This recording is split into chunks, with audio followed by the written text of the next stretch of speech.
and welcome to our event today, Online Voting, Will It Ever Happen? My name is Areeq Chowdhury. I'm the founder and director of WebRoots Democracy. I'm very pleased to be joined by Professor Mark Ryan, who is a professor in computer security from the University of Birmingham, Max Beverton-Palmer, head of internet policy at the Tony Blair Institute for Global Change, and Rebecca Ogbonna and Charlotte McMillan from the Royal Society for Blind Children's Youth Forum. Today's event is part of the WebRoots Democracy Festival, which is marking the end of the organisation after 6.5 amazing years. If you're following along and wish to tweet about today's discussion, please do so using the hashtag WebRootsFest. If you're following us on Zoom or Facebook Live, please feel free to send questions throughout, and we will try to put them to our panelists at the end. So to start with, online voting is something we've looked at as an organisation for since the inception, and it's very well documented to know why it's useful, for convenience, cost, etc., etc. But I think what's less known is why it's important. So I kind of want to start with Charlotte or Rebecca, whoever's open to going first. At WebRoots, we've done a lot of work with the Royal Society of Blind Children, looking at the issue of accessible voting, but I don't think it's very clear to a lot of people who haven't been following the discussion as closely as to what the issue actually is. So sorry to put you on the spot, but would Charlotte, do you fancy going first and maybe talking about your experience of voting, why you're here today? Yeah, so I remember because I lost my sight at the age of 18, so I hadn't really experienced it before anyway, but I thought there'd be something out there. And I remember going with my mum. I couldn't have gone on my own because I'd recently lost my sight. And I didn't really know what there was going to be. We didn't really look into it, if I'm honest, because I just thought something would be there. And we told them I was visually impaired, and she handed me a little magnifying glass. And I just thought, oh, I can't do this. Like, what am I meant to do? And when we got round it, that my mum ended up sort of doing it for me, but then it just took away the feeling of having that independent vote. Then I'd always have to have someone there with me, I think. So yeah, it sort of just put a downer on it, because I think I was already thinking, oh, I can't do things, and then I just thought that would be something that obviously there'll be something out there that would help. So when there wasn't, and then the other option was a Braille template, then I didn't read Braille. And I've heard that that's not great either. So yeah, it just takes away the independence of being able to have your vote. How about you, Rebecca? Has it been a similar experience for you? Yeah, definitely a similar experience for me as well. I think as a visually impaired person, you're kind of always experiencing experiences that you kind of feel excluded from, and I feel like voting was one of those things where I just felt like I couldn't engage as a normal citizen or the average citizen would, and I want to feel normal and I want to feel included. So the 2 or 3 times I have voted, it has been quite hard for me, because once I get to the place, I'm sorry, my computer's kind of glitching. When I do get to the polling station, sometimes the people there don't know how to help me or what to do, and it can be one of those things where I end up feeling embarrassed having to explain myself. So having someone else have to tick the box for me or have to read out the options is just not very nice, you know. How's technology affected your life in it when it comes to accessibility? And do you think there's any kind of logical transition for voting? Yeah, so I would definitely agree with that. Yeah, so for me, technology is kind of how I've always gotten around my VI. I basically use a computer for everything, and I have softwares that help me to read things, and they kind of speak to me, and then I'm able to understand what's happening. So I think that maybe an alternative that could be pursued would possibly be something like online voting, which is kind of made secure. And I understand that can be a lot to think about, but also there could be something where in the polling station there are systems and magnifiers that are put in place to make things more accessible. So I think it's going to be hard, but I don't think it's impossible. How about you, Charlotte? Yeah, I definitely agree. I think a lot of VI people, and definitely myself, we use technology for like everything. Like, I'll never fill out a form on paper. I know a lot of people do it online now anyway, but I wouldn't be able to do the paper forms and stuff like that. And there's so much out there. Technology is so advanced, so that you just to think there's nothing. But yeah, anything using technology, online voting, or some sort of system in the polling stations, I don't know, but something along them lines that even had an electronic sort of magnifier or computer systems, or being able to do it online, it would just make such a difference. I think that's how a lot of people do everything now. And obviously this affects, I think the RSBC figures are something like 1 million, or at least a few 100,000 who are vision impaired in the UK. I don't know whether either of you know that stat.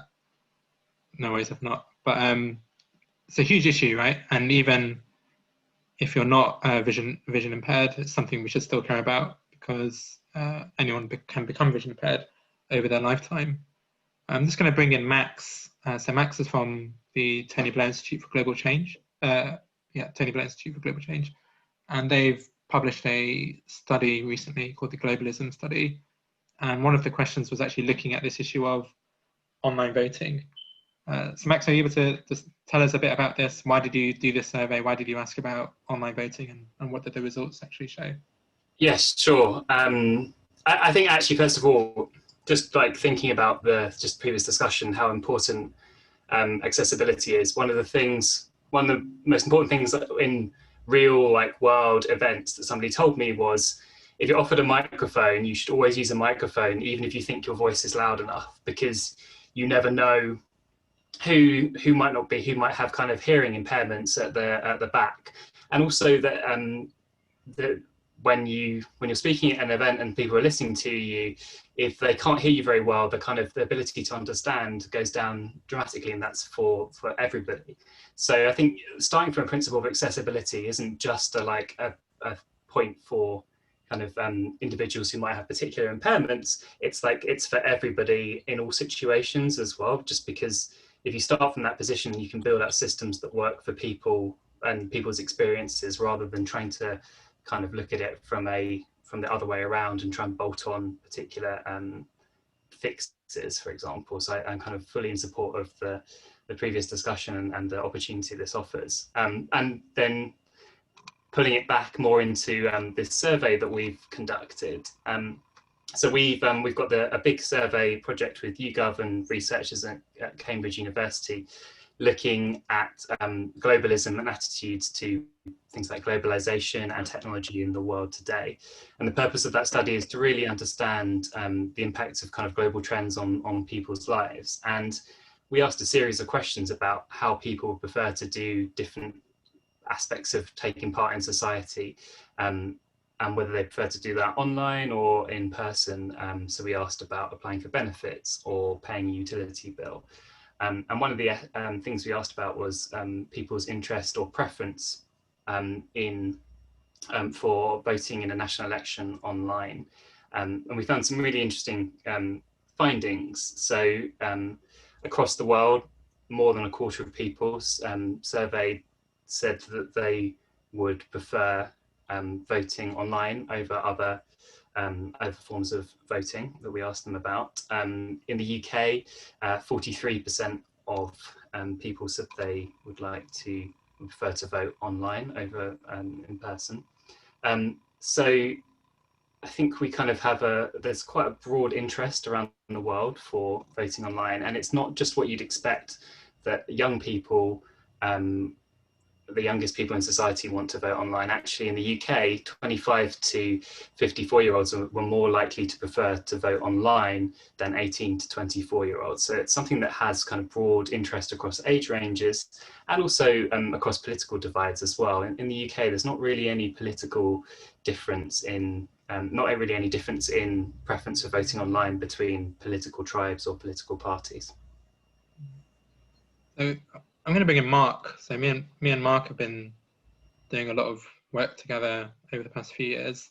So Mark's one of the global experts in this area from the security angle. I don't want to go too much into the security challenges, although I would like you to give an outline of them, just to give people context of why it's not already happened. I'm quite interested in your opinion on what you think needs to change in future, or what would convince people in the computer science academic community, where I think there is a lot of resistance towards this idea. Not universal, but there is a lot of the loudest voices against online voting do tend to come from the academic circles. Yeah, thanks, Areeq. So I'll come to the questions that you just asked in a moment, but I want to kind of pick up on a couple of points that Max made, which I really appreciated. I mean, the first one is about, if you're offered a mic, you should use it. And one place where I always notice this is I've been watching a lot of YouTube videos of things that happen in lecture rooms, and often the speaker might be wearing a mic. Then somebody asks a question in the audience, and you don't get to hear that question at all, because even though the people locally can hear, that individual is not wearing a mic, and therefore the question is not being recorded. And I think that's right. I think that as technology evolves, we find that we become dependent on it in ways that we didn't expect. And that's an example of that. And therefore it becomes not just a nice to have, but an essential thing. And I think that electronic voting and internet-based voting is getting into that kind of category, that, with the evidence that Charlotte and Rebecca gave shows us that while some people, like the able-sighted, might think of internet voting as, yeah, well, that would be something that's nice to have. For other people, that's something that it becomes absolutely essential, and we can't ignore that. So I wanted to just kind of make that point, because I really sympathize with the idea that we really do need to make this happen. I mean, another aspect of that occurs to me is during this pandemic, we've all got used to doing more and more stuff online, even stuff that we used not to do, like having Zoom meetings like this one. And there's something very liberating about that. I don't want to go back to the so-called normal world where, you had to take planes and give up a whole day of your life just to go to a meeting in London or something like that. I want this to stay. So and I feel that when we transition to electronic voting, we'll be in that position as well, that we'll find it's just so great that we want it to stay. But now you asked me what needs to change. And I think that what happens in computer security is that people say, okay, we've got this system, manual-based voting, and obviously it's rubbish. You kind of start from that point of view. We're going to invent something that's kind of much better than that. And then people realize the challenges of doing that. And the challenge essentially arises from the fact that you can have malware on your computer, which is going to vote in a different way to the way you want to. Now, that can happen in banking as well, but it doesn't. But what you get in banking that helps you avoid that is a full transcript of what happened. So if you think that your bank account is wrong, you've got a complete transcript of what happened on your bank account, and you can go and complain to your bank and say, look, this is obviously wrong. You need to refund me that transaction or whatever it might be. The problem we have with voting is that you can't do that, because voting is expected to be private, and rightly so. It's got to be free and fair. I can't go along to the recording officer or the returning officer, whatever they're called, and say, look, my vote obviously wasn't counted because here are all the votes that are there, and here's the result, and you can see that there's one missing. That's my vote. It wasn't counted.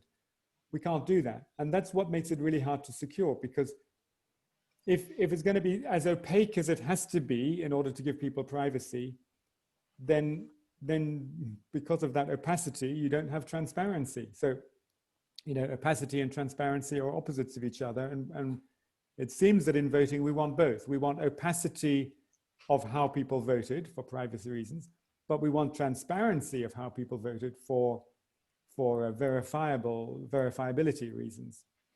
And that's what's really difficult to get right.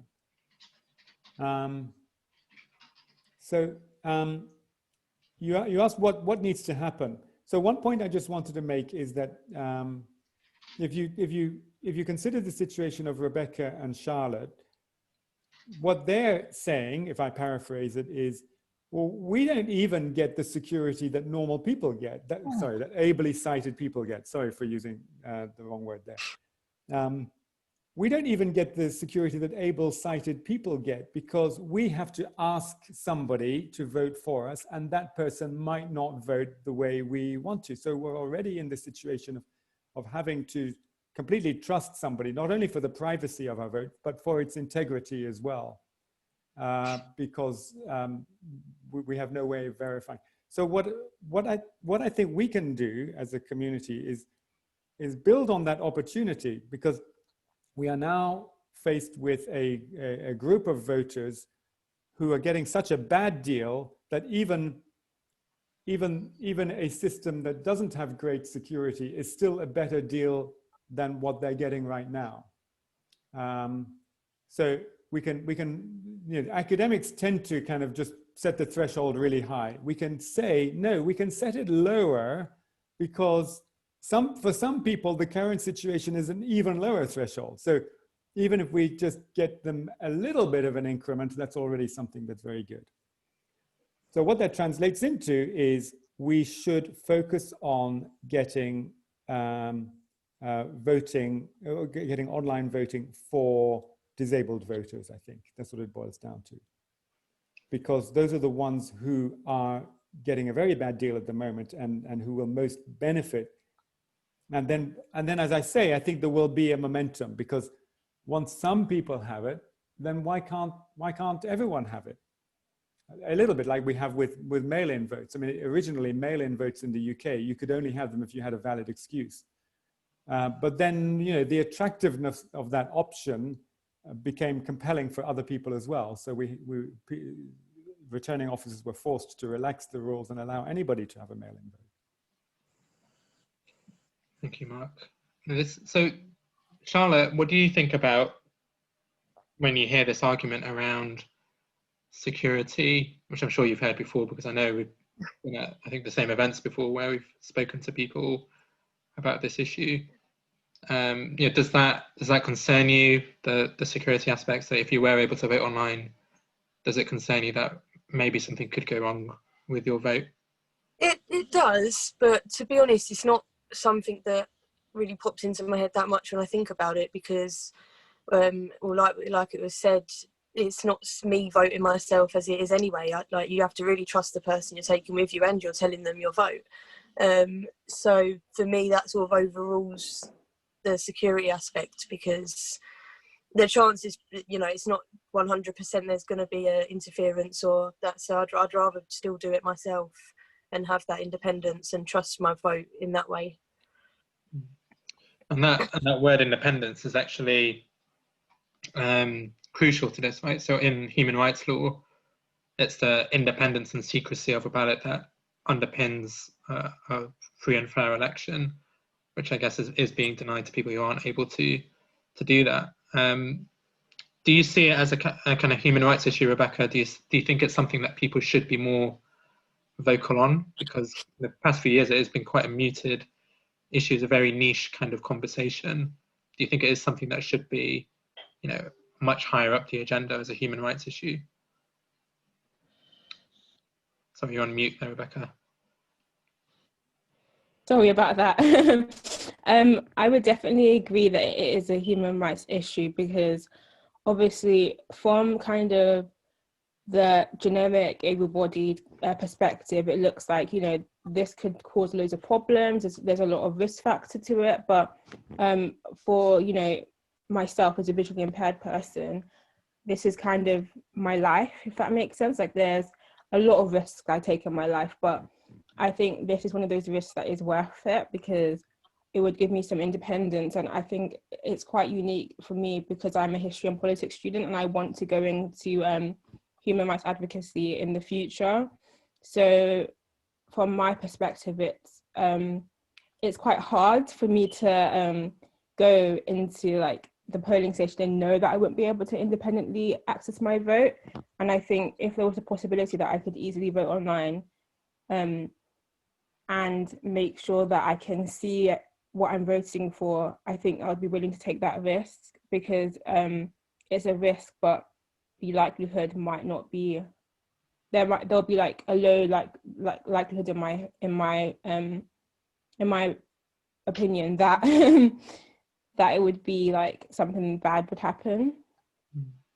Absolutely. I'm going to bring Max back in. So in your study, you obviously looked at other countries as well, and there's a very noticeable difference in support in countries which have lots of allegations of fraudulent paper elections, right? So Nigeria, for example, very strong support. I think it was near 60% in your survey. And I've spoken to Nigerian democracy activists who say that the very similar arguments to what people who criticize online voting say, which is that we don't trust our system, is very easily rigged, and therefore we want this system which has high barriers to entry. Have you seen any kind of similar, I don't know, regional divides on this issue or other areas of digital democracy? Yeah, I think you pointed out the kind of key issue there, which is about trust in the system. And I think you can really see that if you look at the US breakdown between prospective Biden voters and prospective Trump voters as well. And it's from all the news stories we've all been seeing in the past few weeks, you can expect what the finding will be, which is that prospective Trump voters were much less trusting of the system compared to prospective Joe Biden voters. But I think if you look kind of more positively around the world, and you can see that some of the states, like Estonia, for example, I think it's the one country in the world that actually has properly implemented online voting. But what they've done is really invested in the ability of the state to build these kind of systems. So they have a trusted system of digital identity, which from a lot of other work we've done at the Institute on digital government, we think it's a key part of, saw somebody say, yay, Estonia. I think like anytime you talk about digital technology and state, you should talk about Estonia. So from some of the work we've done, the digital identity is one of the most important ingredients of a kind of 21st century state. And you design that in a way that is kind of protects privacy, protects security, and is very importantly inclusive in the way that we've discussed already today. Once you build those institutions of state, then you can kind of have the security that you need in order to implement these systems in a trusted way. And we've discussed some of the use cases of online voting here today, but more broadly, there's democracy isn't just about time at the kind of ballot box. It's continuous throughout the whole process of the way we engage with Parliament, the way we engage with government. And government asks for our opinion all the time in consultations.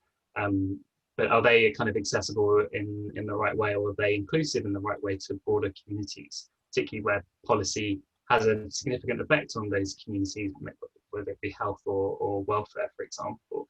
So it's really important that when we think about what a future state looks like, we think about these key components that enable that trust and security and enable all these other innovations of digital government to be built off the back of them. Obviously, we saw a huge debate on ID cards, I think, in the early noughties. But I guess there probably is a much stronger argument now than there was back then. If anything, that argument possibly came a bit too early. Does the Institute then have a view on what digital ID could actually look like? Yes, yeah, I think we do, and I think digital ID is not a digital ID card. I think you can build systems of kind of decentralized identities. So essentially, you're not providing a kind of identity card or giving away your details all the time to people. I think what you need government to do is build a system of the kind of trusted identity, which enables people to interact with public services and broader services in general. I had to give my ID in different forms over all the time. I had to give it to my bank. I had to give it when I'm signing up for like a magazine subscription or some kind of online service. I had to give it up when I'm renting or buying a house or dealing with a kind of legal issues. So we're already taking part in a lot of kind of digital ID transactions in our lives. The government should be building this out as a kind of trusted central system. Of course, you need the government to be trusted and systems to be trusted, and therefore the government to invest in things like kind of accessibility provision and inclusion. So we already have systems of identity that the government provides, but there's not this kind of properly thought out digital identity system that all people can take part in at the moment, and not enough really, and not a secure enough system in order for online voting to be built off the back of. Mark, you worked on a similar project around this, didn't you? I think it's the Do Vote system, which involves some form of ID. Do you want to talk about that, or just general views on ID as a possible solution for online voting?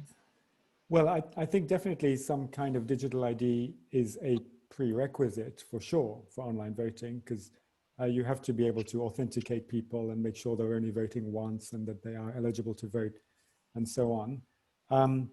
But it's definitely, it's not sufficient, because one of the things that you need to do is separate the person's ID from their vote, because you don't want to record how that individual voted. Now, actually, I want to raise a question now that Charlotte and Rebecca may want to answer from their personal perspective, because I'm curious to know how the trade-off will work for them, and maybe Max will know how kind of it might work in other countries. You mentioned Nigeria there. So the trade-off that I see here is, suppose we said, well, suppose we'd said, let's make voting a little bit more like banking, in the sense that you can actually see what happened. So you can actually see that your vote is there. So let's imagine that after you vote, you can go to a website and you can see, yep, there I voted, and there's my digital ID, and there is my vote. The candidate that I voted for is in the clear there. And that's great, because that gives me a strong sense of, you know, my vote is there, everyone can see it's there, it will be counted. I can even do the count myself, because I can see everybody else's vote, so I can just, you know, write a program or whatever to do that count myself. Now, the disadvantage of that is that you've lost privacy. And my question for Rebecca and Charlotte is, are you okay with that? I mean, none of us are okay with it in the sense that we'd all like to have privacy, but somewhere there has to be a price that gets paid. So are we willing to pay that price? And now, how would this work in Nigeria? Because in countries where there is more violence and less predictability of society, you might get more coercion and vote buying and bullying and stuff like that. So I think it's often easy for relatively middle-class people like us to say, I don't mind if others see how I vote. I'm willing to have my name and my vote on a website next to each other. But would you be willing to say that if you lived in a country where you could get your legs broken if you don't vote in the way that the local sort of bully wants you to vote? So how does that trade-off between kind of getting security of your vote and transparency versus wanting to have that privacy, how does that trade-off work? Just before Rebecca and Charlotte go into that, I mean, I guess we do have a similar process in the UK where actually, I mean, it's not as easy as you described, but you can link back to people's votes. In case you contest the results, you can actually link back and find your vote in a pseudonymized way. Could you not envisage a pseudonymized way that doesn't necessarily say Mark Ryan voted for X, but it would say some sort of code that you could then only you could give away? I think it depends on how accessible you want the transparency to be. As you say, in the UK, the roll number or whatever is recorded against your name, which means that some people can go and find out how you voted. But of course, it's a very small group of people. It's people who have access to all those various lists and are able to do the cross correlation. The thing is, if somebody who is not in that position wants to contest and say, I don't think my vote was counted, or like Donald Trump, I don't think that you know, the right outcome has been declared. What we want to seek in electronic voting is that anyone can just go to a website and see, well, this is what happened. And, you know, there's no argument about it. You don't need to take this to the Supreme Court. You can just look at the data. That's what we would like in an ideal world. The problem is, if you want to make that accessible to everybody, then you open up the possibility of coercion and vote buying. So the question to Rebecca and Charlotte is, what do you think of that trade-off? Charlotte, do you want to comment maybe? Yeah, I think I'd still probably, I don't know, because that's a weird one, because then it's like, well, then I might as well just get someone to come and do it for me if everyone's going to know what I voted for anyway, or could know. Because you'd have the independence, but you'd still sort of feel like, well, is it the independence, was it also the privacy is a big part of it as well, and having the privacy of what you voted for and not having to tell anyone else. So it's a hard one.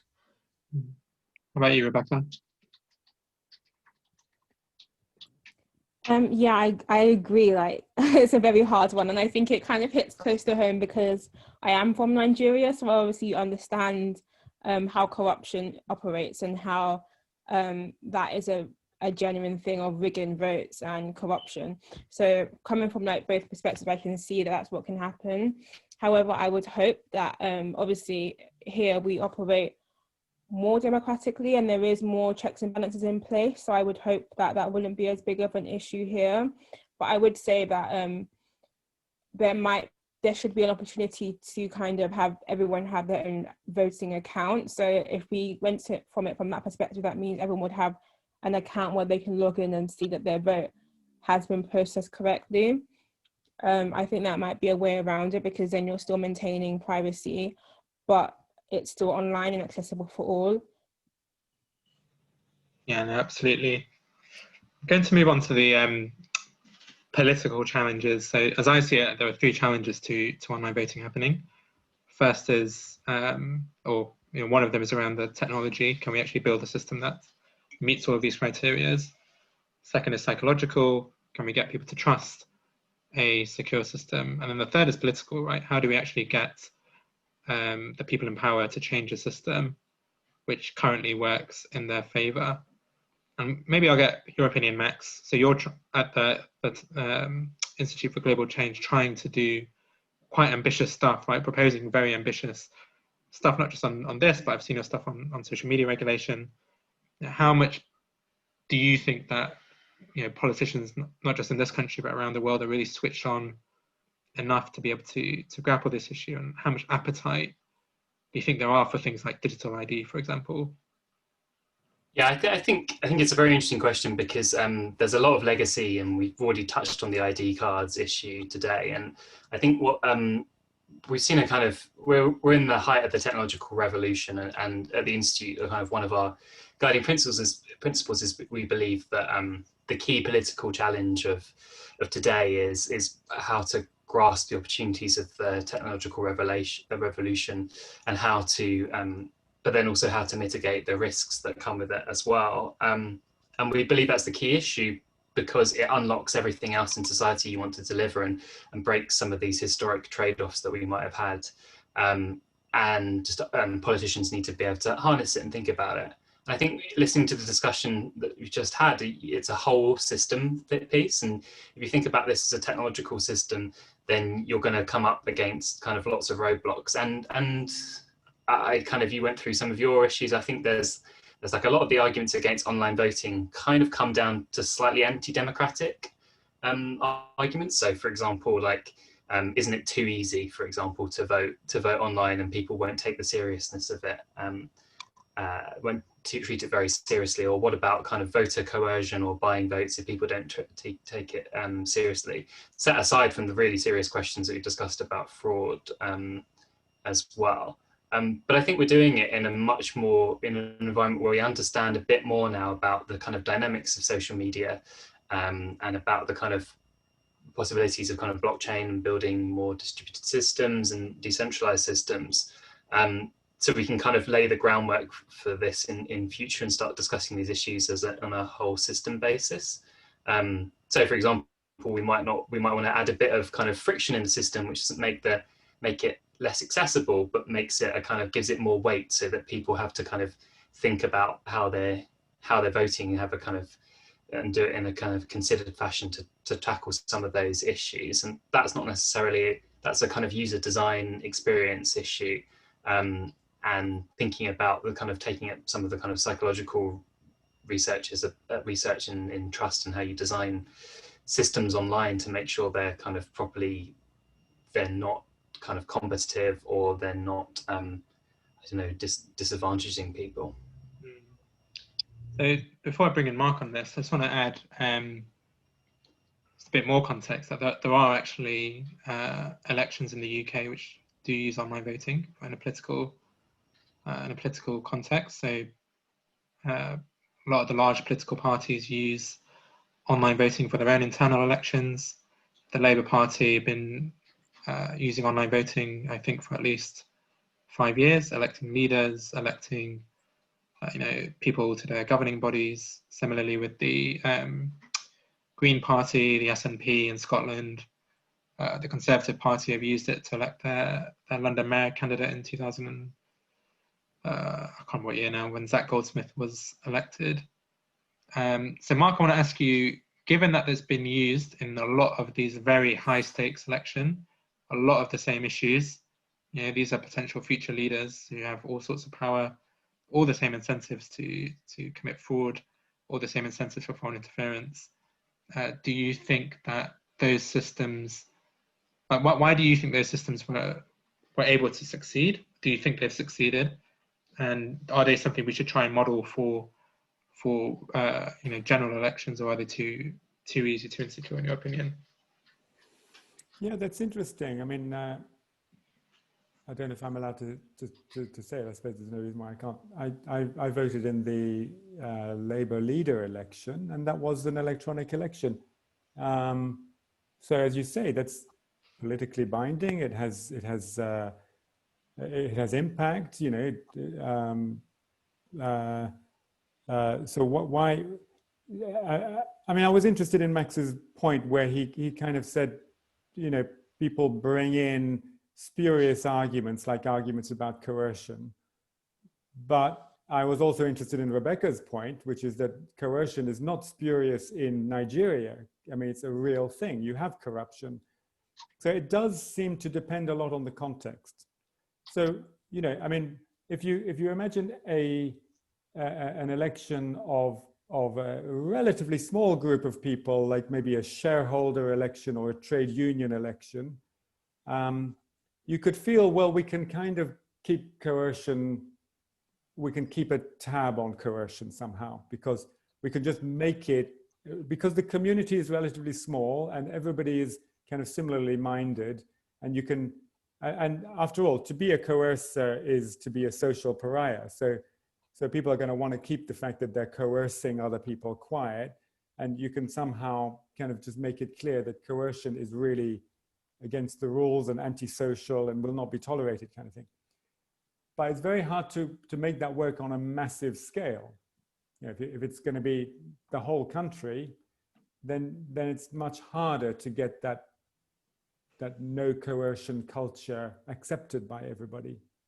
So that may be why it works. I mean, I know you say that the Labour election and the mayoral elections are big scale, and of course they are, but they're not as big scale as, say, a general election or a presidential election.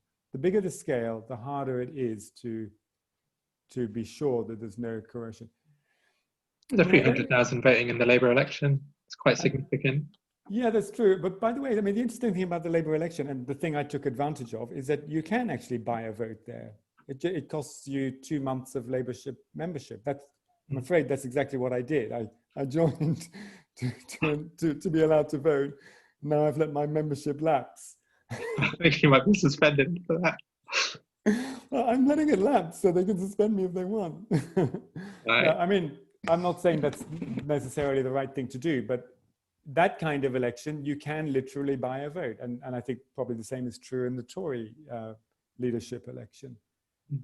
But it's not true in parliamentary elections, and we don't want it to be true. So I don't know, I see that as the obstacle. But I think the question was how to make this happen. And I still believe in a way, it's a little bit like, the COVID pandemic, where when you have no choice, you find a way of doing things that you need to do. If we're in a lockdown and still we need to kind of take decisions and do all the stuff that we do in our daily lives, well, we'll just find workarounds. And I think to some extent that's true for voting as well. If we had to do it electronically, we would of course find a way that would muddle through somehow. I mean, the US had this issue, and they opted for all mail-in ballots. You could argue that they could have looked at online voting for this one. And did actually, some states did actually experiment with online voting, although I don't have loads of information on that myself. I mean, the problem I see is that, it's always the loser of an election, in this case, Donald Trump, who is going to be the person that's most difficult to convince of the outcome.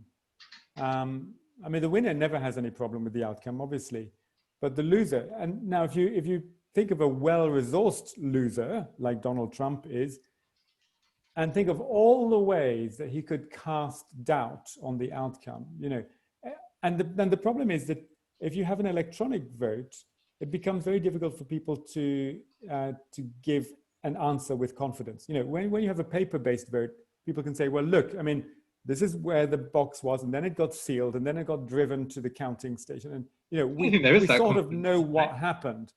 But on computers, you don't know what happened.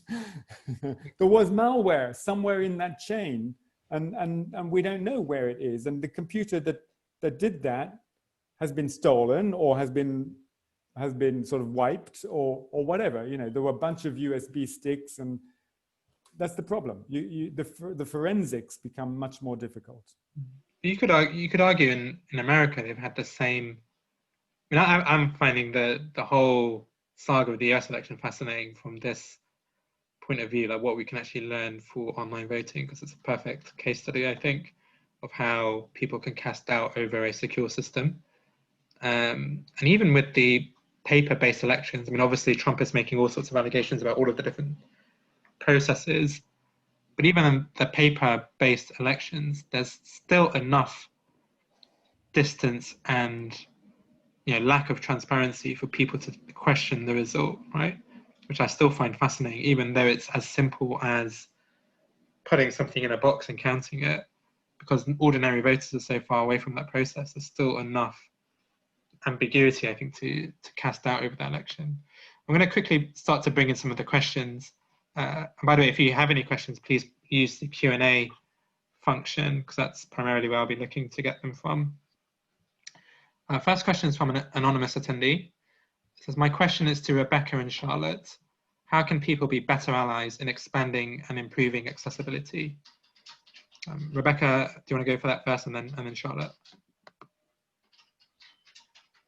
That's a very, very, very broad question. Is that in relation to our topic today, or just in general? I think it's about this subject, right? So if you want to be an ally, and I guess I think a lot of it boils down to education, and education is very, very important when it comes to gaining awareness of different things. I think even if you look at what's happened over the summer with the whole Black Lives Matter explosion, a lot of people were not educated, and I think that comes down to the fact that we're not taught about these things in school, and we don't learn to have these conversations in our general life, And I think if it was more open, that people wanted to know how someone who wasn't able-bodied, or someone who might have a difference than they might have, how they might be affected in something like an election, because I'm sure your average person does not consider the fact that voting can be inaccessible, because it's not just something that you think of. So I would definitely say it starts at education. Charlotte, do you have anything to add on that? No, I completely agree, really. And it's the same, and I can see it myself, because losing my sight at 18, when I was younger, I knew barely anything about it. I wouldn't have known all the struggles that I had. I cropped across things you didn't even think you'd get in a muddle about. You don't even think about it. But it definitely is, because even with me, you know, if I don't have a white cane in my hand and I ask someone for help, they point and everything, because I don't look any different, and they're brought up to think you should, in a sense. And that's what you see in media and everywhere. So it is education. Even when I went to the polling station, I don't think I had a white cane or anything. And she just sort of took no notice of what I was saying and handed me a tiny little magnifier. And you think, well, it's not really going to do the trick. So yeah, it's definitely what people think and what people sort of assume as well, and they shouldn't really make them assumptions. Definitely. Question from Charlie Markham. It's a good question. Do the panelists believe that we are making progress in realising online voting in the UK? I'm going to give that one to Mark, because I know he's been following this for a long time. And I really hope the answer is yes, because otherwise what have I been doing for the last 6 years? But Mark, do you want to have a go answering that question? Yeah, I mean, I've worked, well, not just with Areeq, but with a bunch of academics on this. And so one of the things I've often said, you know, when I started working on this, it was about 12 years ago. I started in about 2008. And at that time, I wrote in a proposal about voting. We wrote, we think that we will be able to have electronic voting or internet-based voting in about 10 years. That was 2008, so 12 years ago. And if you ask me now, I'm still kind of tempted to think that it's about 10 years away, which is in one sense very depressing, because it doesn't look like it's got any nearer. But actually, I am personally a little bit more optimistic than that, because I think that I mean, this is something that's recently kind of occurred to me, that academics are kind of approaching it in a bit the wrong way, because they're looking for, I mean, they're looking for a system that is in some sense perfect, where any individual could go and verify that their individual vote is included in the outcome, and no other non-eligible votes are included in the outcome, and the outcome is computed correctly. And if you like, what I'm now seeing is that that's a very strong form of verifiability. You could get away with a lot less, and we would be happy with a lot less. I mean, if we would be happy with much weaker guarantees that were of a more statistical nature. You know, even if my vote wasn't counted, I'm still going to be happy if sort of 90%, or to be honest, even if 50%, if it was a random 50% of the votes were counted, that would be statistically good enough. I mean, it's, you know, because you can prove statistically that if you randomly select, say, 50% of the votes and just count those, then it's very unlikely that you'll get the wrong result, that you'll declare the wrong answer. So what I'm saying is, I think that we can lower our sights in some sense. We can lower the security requirements as we cast them. And if we succeed in doing that in the right way, we'll actually make it easier to get to a form of electronic voting. I just want to pick up on where you started. So 2008, when I heard that, I was thinking that was obviously the Labour government, which did all sorts of reforms when it came to voting, one of which is universal postal voting. And I wonder, therefore, how much of it is also down to appetite, political appetite. So it is one of the reasons that we haven't seen it, that your prediction didn't come true, because there was a switch in government, and maybe had it stayed in place, then maybe we would have seen that. Maybe get Max's opinion. Obviously, Max is not Tony Blair.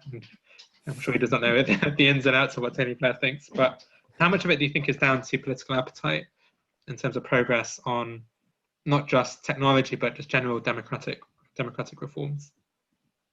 To some extent, you're right. I think it's about, like, if a system works for you, why are you ever going to change it? But I think that's kind of, there's a bit of a dead end argument, really. But I think there's actually a much broader case to be made about, in the world of social media, in the world of online kind of engagement, we need to rethink the way that the state and government talks to people and gets their views and opinions all on various different aspects. Like, to go back to kind of international examples, like Taiwan is, if anybody knows anything about Taiwan, it's a fascinating case study at the moment about how you really talk to your citizens as a government, and more importantly, how you collaborate with your citizens to kind of get their opinions and views on different outcomes, and then you can build trust.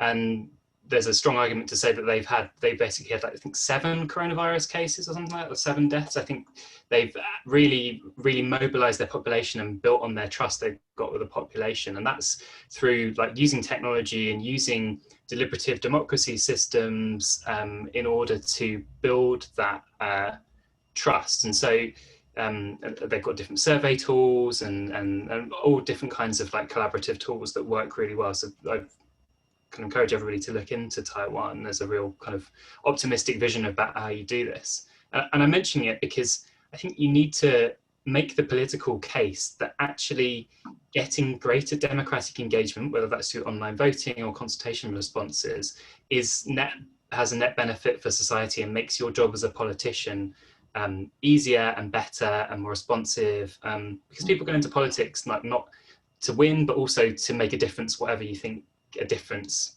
might be, and people disagree on what a difference is. So they really want to kind of represent people and want to kind of do something with the position and authority that they have, and kind of having a greater relationship with people in a more constructive way is a real opportunity, I think, rather than getting into kind of necessary arguments about whether one system or another is going to kind of disadvantage a particular demographic, or which is important, but I think overall there's a kind of broader ambition we need to have in this. Definitely. I actually had a conversation with a minister who I won't name a few years ago, who was working on defence, who said, I put to him this argument around security, and yeah, I was like, yeah, obviously there are lots of security challenges, and he basically cut in and was like, no one cares about security, all we care about is it going to benefit us at the next election, right? A couple more questions. So one of the questions here is about digital divide. I just want to make clear, none of us, I think, would advocate online voting replacing current methods of voting. This is more just around as an alternate option, so alongside postal voting, proxy voting, in-person voting. Another question here from an anonymous attendee. Is the mistrust regarding the USA election going to help or hinder the argument for online voting? And I'll give that to Mark. Great question.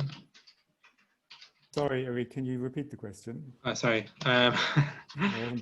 Is the mistrust regarding the USA election going to help or hinder the argument for online voting? Yeah, that is a great question. And well, I suppose it depends on how far Donald Trump gets. So imagine that Donald Trump gets very far with this kind of challenge that he's doing. Imagine he goes to the Supreme Court, and then the Supreme Court rules that indeed those mail-in ballots were illegitimately counted or whatever, and then Biden's victory becomes questionable, and then whatever, so that could go on for months. I mean, horrible thought, but it could. And in that case, obviously, that would hinder the argument for online voting, definitely, because it would make people very nervous of any kind of innovation in voting if that sort of thing can arise. So on the other hand, I guess if courts are robust about this and kind of defend the rules that states have legitimately come up with and say, well, look, that is the rule that Pennsylvania made. So you might not agree with it, but it is their rule. So, if the court is willing to do that, then that could help because that, I mean, one thing you could imagine is, especially in a federated country like the US, you could imagine that, states start to do slightly different things, and that could be good. I mean, I think, so one thing that would help is pluralism here. If you try to say, we'll create a system that the whole of the US is going to kind of adopt en masse, that's a very risk game, obviously. But if you say, no, well, let's just roll it out for a few groups of voters or a few constituencies or a few precincts or whatever, then you can kind of feel your way more. And I think that is a better way to go. Yeah, I mean, from a research perspective, I think it would be quite interesting if it went to courts, especially. So I guess a bit of context for people who don't know. In the US, there's a lot of e-voting machines, so electronic voting machines.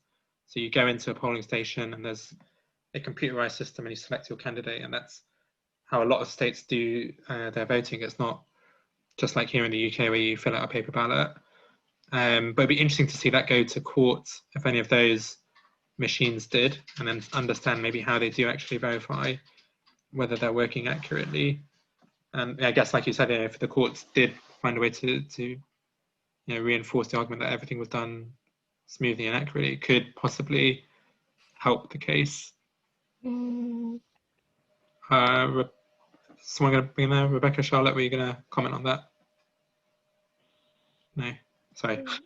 Yeah, we have a few minutes left, and one question I want to ask everyone. So one of the reasons that I tend not to get too caught up in the security argument, although we've done lots of work on it in the past, is my view is generally that this will happen at some stage, right? Whether it's 5 years, 10 years, 12 years, 25 years, 100 years, right? I do think eventually we will be voting online. And if you look actually at, smaller elections, they're not general elections, but the fact that we are seeing national parties electing their leaders using online voting is, I think, a huge indicator of that direction of travel. So my view has been, okay, it's going to happen, and therefore how should it happen? And I guess my question to each of the panelists is, when do you think it would happen? And how would you like to see voting work? Either from, like, in Charlotte Rebecca's perspective, like, how would you like to physically be able to vote? What device, how would you expect the authentication to look? And maybe in Max and Mark's perspective, the kind of audit or robustness of that system, which I know is a massive question in itself, but we can go over a few minutes. So maybe I'll start with Rebecca. When do you think it will happen? How would you like to see it happen? Again, it's such a crazy question to reflect on, but I think if we're saying that the next general election is going to be 2024, I think, I don't know how realistic that is, bearing in mind we're going into 2021. So if we were going to say like the election after that might be more realistic, but I mean, in a perfect world, I would love to be able to have access to accessible voting, but I think it needs to be something that is a government initiative and something that's kind of taken seriously and pursued, because obviously there's going to have to be a lot of research done. So I think it needs to be something that's on the table from now that is kind of being pursued, so that we're making sure that we have things in place for local elections as well as the big general election. But I'm honestly really excited for the day that it does happen, because it means that I'll have that bit of independence. How about you, Charlotte? Yeah, it's hard to say when. I think it's really optimistic for the next general election, like Rebecca said, but that would be great, but I don't see it happening then. The way it's happened, I think, anything online in a sense that uses technology rather than a bit of paper would have just a lot more accessibility to start with, no matter what it is, really. But I think it's about the awareness as well, and making people aware of how it might help. Because I remember when we went to the Houses of Commons, and the amount of people you spoke to there that just wasn't aware of the issue and didn't think about it the way that we'd spoken about it, in a sense. So, yeah, I think once more people are aware and you can sort of prove the benefits of it, yeah, hopefully soon. How about you, Max? We can all come back in a few years, by the way, and test our predictions and see how accurate they were. Yeah, I kind of I tend to agree with the way you've constructed it. Like, you've gone through, like, all like major political parties are using online voting now in some form.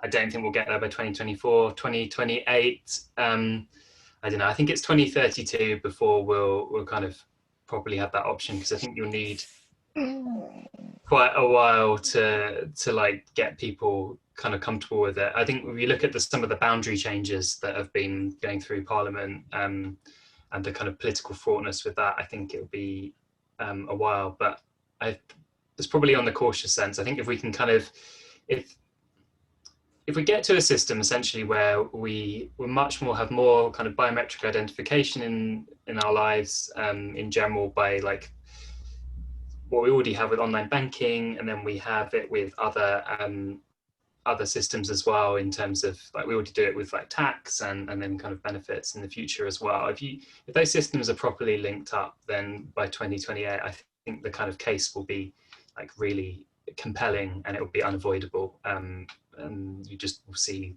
this anachronistic kind of voting with a pencil, and it just won't make sense anymore. So 2032 is the kind of cautious prediction. I'm going to give Mark the last word on this question. Thank you. Well, the way I see it is, if we can find situations and examples where internet-based voting would give us something that we just cannot have with paper-based voting, that would be a huge driver for it. And I think the sight issue is part of it. Disability is definitely part of it. But I've got an example which I just want to give now, which is something that could be of immense benefit to everyone. And that is, imagine the following situation where you cast your vote online, of course, and then an interim result is announced. And then you can change your vote. And then after people have had the opportunity to change their vote, which is entirely optional, you don't have to change your vote, but you can. Then again, an interim result is announced. And then you proceed in that way. You allow people to change their vote as often as they like, until you get two interim results which are the same, like it's kind of reached a fixed point. And then you say, okay, that's the result. Now, obviously, it would be very hard to do that with paper-based voting, because you'd have to, these revotes would be on different days, and you'd have to keep the polling stations open. But on an internet basis, it would be easy to do. And I think it could be a huge, I don't know, I mean, you'd have to kind of look into the effect that has, because sometimes these things can have adverse effects.